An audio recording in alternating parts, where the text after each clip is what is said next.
So ito na yung aking kwarto guys. So hindi man ganoon kabago pero okay na. So yan guys, 5 po kami dito sa bahay. So tig 140. Ayan, inuulit ko po kung magkano yung per week na bahay. 140. Maliban po dyan yung aming kuryente. Minsan 10 or 7, ganyan, 7. Yan, naglalaro po sa 150 per week ang aming bahay. Good morning guys! So ngayon, araw ng Sabado. Hindi pala ako pumasok kasi naisipan ko rin magpahinga. Kaya lang, pagbangon ko ng umaga, naisip ko parang sobrang gulo na rin ng aking kwarto tsaka yung buong bahay namin. Alam nyo naman, pagka yung isang bahay, puro lalaki, hindi talaga maiwasan na minsan talagang medyo madalang kayong maglinis. Isang dahilan na dyan ay yung trabaho. Siyempre, busy na rin kami guys. So ngayon, papakita ko sa inyo kung ano nga ang unahin kong gawin. Sarap sana matulog eh. Kaya lang napansin ko talagang marumi na yung aking kwarto. Tingnan nyo naman guys kung gano'ng karumi. So ayan guys yung aking kwarto. Kanina, naisip ko pa nga sanang magano guys eh. Naisip ko pa nga sana nga magpintura. Ayun no, nilagay ko na yung plastic dyan. Ayan, sorry medyo magalaw yung ating camera. Nilagay ko nga yung plastic dyan no. Para pag nagpintura ako dito sa side, hindi madudumi sa baba. Kaya lang guys, pagtingin ko dun sa garahe namin, kinuha na pala nung landlord namin yung mga yung mga pintura. So wala na akong gagamitin pintura. Ang gagawin ko na lang, talagang ayusin ko itong kwarto ko. By the way guys, kapag araw pa ng Sabado, hindi obligadong pumasok sa trabaho. Dito sa New Zealand yun guys Basta importante, pumapasok ka ng Lunes hanggang Biyernes.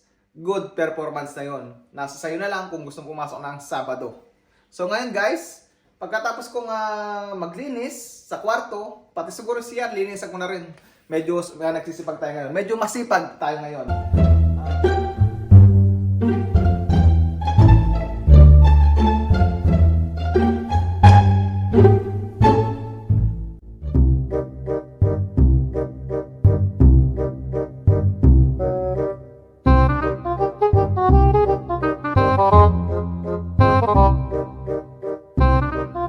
Ayan guys, nakapagsimula na akong makapagpunas ng mga dingding, mga bintana. So, konti na lang guys. Ayan, kung nakita nyo sa aking likuran, ayan. Nilabas ko kasi lahat ng mga gamit ko doon para mag-ayos. Kasi talagang madalang lang ako mag-ayos, edi lubos-lubosin ko na. Ako nga pa lang yung hindi pumasok ngayon. Ako lang hindi pumasok kasi 5 kami dito sa bahay. Yung mga kasama ko pumasok silang lahat. Habang wala sila, di pati yung pwede mo linisan dito sa kusina, dito sa CR. Total, masipag naman tayo today. Ayan, imbis na pahinga trabaho pa rin pala yung gagawin ko ngayon ng Sabado. So okay lang, at least malinis na itong bahay. So tara guys, ituloy ko na aking paglinis para matapos na tayo. Let's go!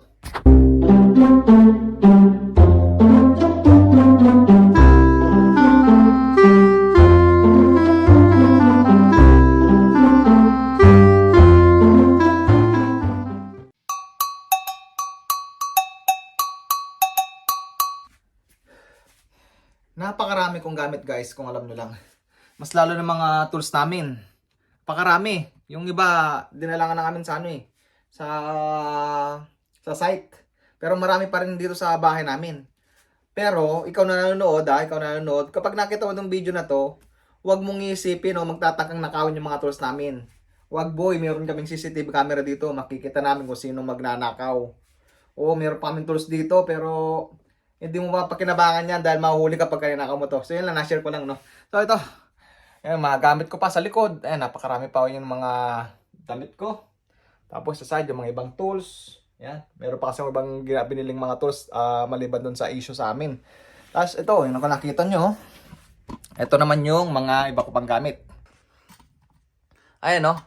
Yun yung mga hindi ko masyadong ginagamit yung mga na mga damit-damit ko. So, medyo may amoy na rin kasi kulob dito. Hindi ko na pinagtutupi ng mabuti. Ang gagawin ko dyan, lalaban ko na lang lahat yan. Minsanan na, bago ko tupiin. O, ito pa yung mga iba. Yan, mga tools ko pa. O, yan, no? Di pa nagagamit yung mga iba. Diyan yung mga sampayan ko. Ayan. Maluwang tong aking sampayan dito guys. Tapos, ayan yung mga iba ko pang damit, oh. Ayan, oh. Mapakarami pa, oh.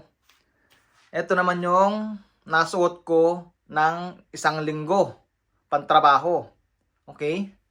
Ayan, kung makapansin nyo, ayan Pero mamayang nalinis to guys, kapag katapos ako maglinis, pati yung CR, ipapasok ko pa kayo ulit para makita nyo kung ano talaga yung klase ng bahay namin dito sa New Zealand. Dito guys, bawal ang Marte ha, basta importante, makakatulog ka ng maayos, walang maingay, komportable ka, at meron kang privacy. Kahit hindi ka kagandahan ng bahay, ayos lang. Kesa naman dun sa sobrang ganda, sobrang mahal naman, naku, sakit sa bulsa.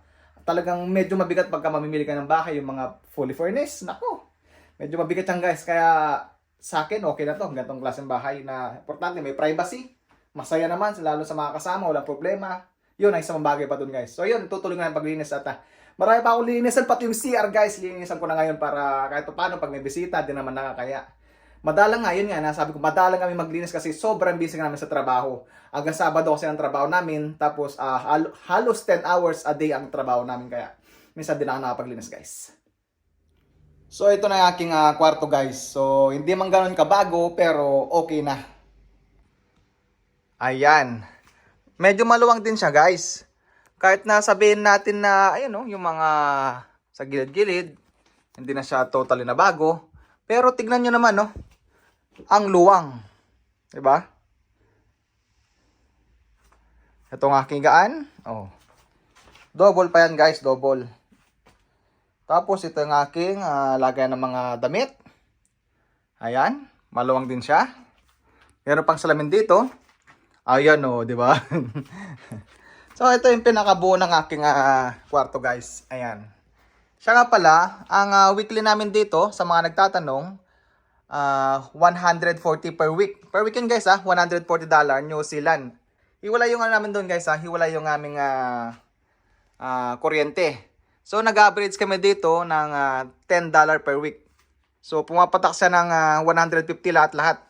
Kasi hindi na kami nagbabayad ng tubig. Libre na ng aming landlord. So, depende lang sa aming paggamit. Kung talagang malakas kami sa kuryente. Kung minsan, maabot lang talaga 10. Minsan, setting nga lang sa isang linggo eh. So, yun guys. Sara natin ang ating kwarto. Ayan, ito pala. Papakita ko saglit ang aking dito sa bintana. Yung aking kapaligiran dyan. Yan. Sasara na muna natin yan. Okay. At tayo ay dadako na sa kusina. Ayan.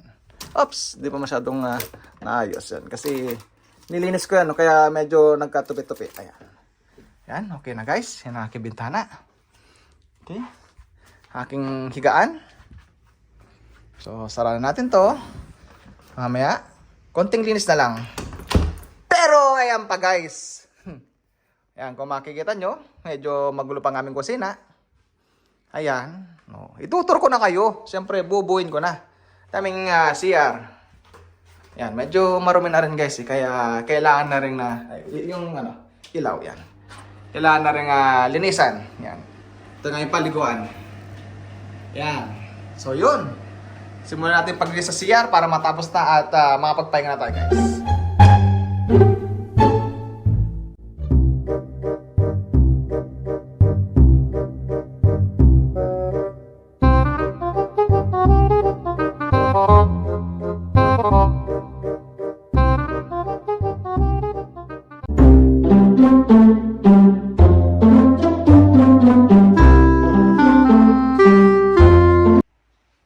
Ayan guys, so konting-konti na lang. Tapos na yung CR, tapos na rin yung aking kwarto, dito sa sala, tsaka kusina. Ayan, medyo ayos na rin, banda dito. Tinanggal ko na rin floor mat kaya na dyan, banda dyan kasi medyo luma na rin, tsaka dumihin na ang tignan. So, ayan. Yung mga tsinelas, ayos na rin. So, konting-konti na lang guys. Dito lang ako sa bandang talagang kitchen, ayan. Nagpupunas muna ako sa bandang taas. Ayan, pinupunasan ko muna banda dyan. Kasi katatapos ko lang dito magpunas. Ayan, sa paikot na yan, pinunasan ko na yan guys. Ayan. So, ayan, mag-aapat na oras na din ako dito. Naglilinis. Parang half day na rin akong nag-duty sa company.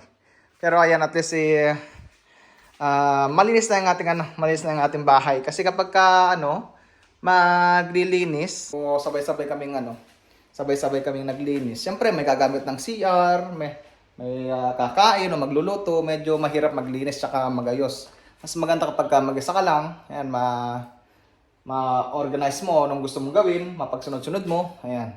Konting-konti na lang guys. So, ayan, tamang-tama lang. Siguro pagkatapos ko mag-iis dito, parating na rin yung mga kasama ko galing sa trabaho. Guys, dito lang ako guys, sa kitchen na lang, patapos na rin. Maulan pa rin guys. So, paano kaya kami mamaya, mamiminwit? Parang may bagyo pa yata. So yun guys, salamat. Natapos din po ako sa 4 na oras. Hay! At least po, malinis ang aming bahay. So ito na po yung kinalabasan ng aking nilinisan na aming bahay. So ito po ang aking nilinisan. Yan, dating magulo yan. Maraming kahon-kahon. Ngayon, maayos na. Tapos ang aming kusina, ang aming lutuan. So ito lang po ang aming lutuan. Simple lang po siya. Ayan. Doon ang hugasan at doon ang paglutuan. Siyempre, pinakita ko na rin kayo ng aking kwarto. Ito po yung aking kwarto. Ayan. Masarap na po mong matulog niyan.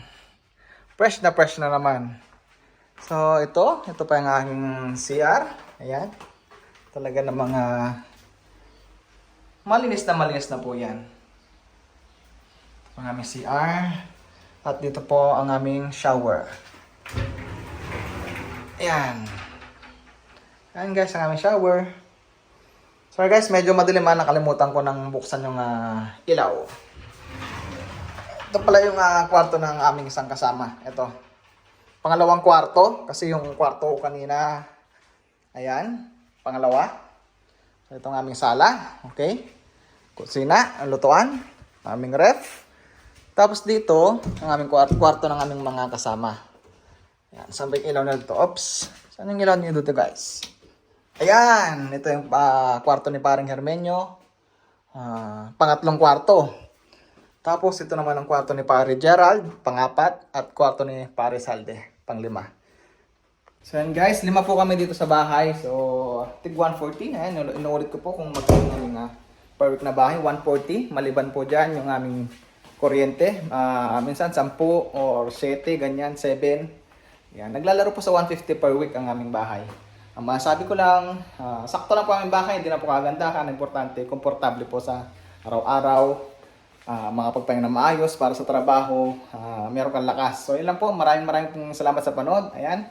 Huwag po sana kayo magsawa sa panood, guys. Ayan, maraming salamat talaga sa inyong suporta. God bless po. Huwag niyo po sana rin po kalimutang i-like po at saka basta mga bago pa sa aking channel, pa-subscribe naman. Thank you. God bless. Bye-bye. See you on next video.